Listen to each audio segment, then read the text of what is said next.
This is 7 National News, and our top story this evening. UAE Vice President, Prime Minister and ruler of Dubai, His Highness Sheikh Mohammed bin Rashid Al Maktoum, visited Abu Dhabi Crown Prince and Deputy Supreme Commander of the UAE Armed Forces, His Highness General Sheikh Mohammed bin Zayed Al Nahyan, at Al Bateen Palace on Sunday. Present at the meeting were Deputy Supreme Commander-in-Chief of the Bahrain Defence Force, Salman bin Hamad Al Khalifa, and Dubai Crown Prince Sheikh Hamdan bin Mohammed bin Rashid Al Maktoum. They exchanged Ramadan greetings before discussing ways of boosting bilateral relations between the UAE and Bahrain in various fields. And UAE Vice President, Prime Minister and ruler of Dubai, His Highness Sheikh Mohammed bin Rashid Al Maktoum, received Federal National Council Speaker Mohammed Ahmed Al Moor and FNC members who came to congratulate Sheikh Mohammed on the advent of the holy month of Ramadan. During the meeting, which took place on Sunday, Sheikh Mohammed noted the keenness and attention given by the FNC to sectors of education, healthcare, housing and employment opportunities. He called on the FNC speaker and members to continue searching and discussing national matters and conveying the people's voice to the higher political authorities. Also present during the meeting were Dubai Crown Prince Sheikh Hamdan bin Mohammed bin Rashid Al Maktoum and Dubai Deputy Ruler Sheikh Maktoum bin Mohammed bin Rashid Al Maktoum, as well as other sheikhs and senior officials. The Ministry of Economy continues its efforts to ensure prices of goods in Ramadan remain unchanged.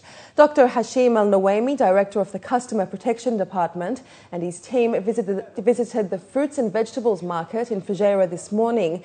This is part of the Ministry of Economy's activities to monitor prices during the holy month and crack down on those found hiking prices. Dr. Nawaimi also inspected the fish, meat and poultry markets, as well as the adjacent clothing shops in the area. Alhamdulillah Rabbil Alameen. This visit, I saw everything, every item available, and the price, it will be fair price and normal. I tried to reduce some items, example tomato and onion, between 20 to 30%. And also when I visit the fish market, and I try also to reduce a lot of kind of fish, between also 20 to 40%. Local officials in Fujairah said they visited shops and markets prior to Ramadan to ensure everyone will maintain proper and visible pricing, along with the observance of good hygiene and cleanliness in the market. Residents expressed appreciation of these efforts. At the end of the inspection, 4 shops selling clothes were warned and fined.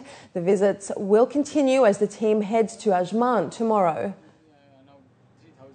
He found one piece pound, no price. He say, of course, this year very good price. He say, yeah. Today 20, he buy how many kilo? 20 or 30 kilo. Each one 20 dirham. Expensive. Yeah, no, okay. It's okay. Dubai police have reported that since the beginning of Ramadan, as many as 3,600 traffic accidents have occurred. This comes after a man was killed and 14 passengers injured in an accident on Sunday morning. The accident occurred when 2 vehicles collided on Al Safuh Road. Lieutenant Colonel Saif Al-Mazroui, acting director of Dubai's Police Traffic Department, explained that the accident took place at 6:50 a.m. between a heavy truck and a bus that was transporting workers. He added that the collision was due to the drivers not paying attention and speeding. Over 300,000 daily commuters using the Dubai Metro will now be arriving at their desired destination earlier than usual, according to the Roads and Transport Authority officials. This morning, the RTA announced that from October this year, an express service will be launched for the Dubai Metro Red Line, which will reduce travel time for commuters by up to 10 minutes. Inspired by international transportation methods in cities such as New York, Chicago and London, CEO of the RTA's rail agency, Adnan Al-Hamadi, stressed that Dubai commuters should also benefit from such services where safety, speed, efficiency and hassle-free transportation is of the utmost priority. The service will run for a 5-month trial period where 4 express trains will operate. 2 will begin from Al Rashidiyah station and 2 from Jebel Ali station. We always, as RTA, we always like to bench ourselves with the best systems and best cities around the world.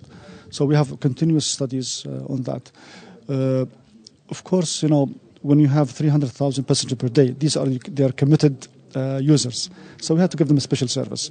And we know that people now, based on the latest survey, about 60% of the users, they use it for their daily work. Daily trips will commence operations before the start of the Metro's regular service at 5:30 a.m. Each train will stop at the stations with the highest ridership and will skip 14 stations in total.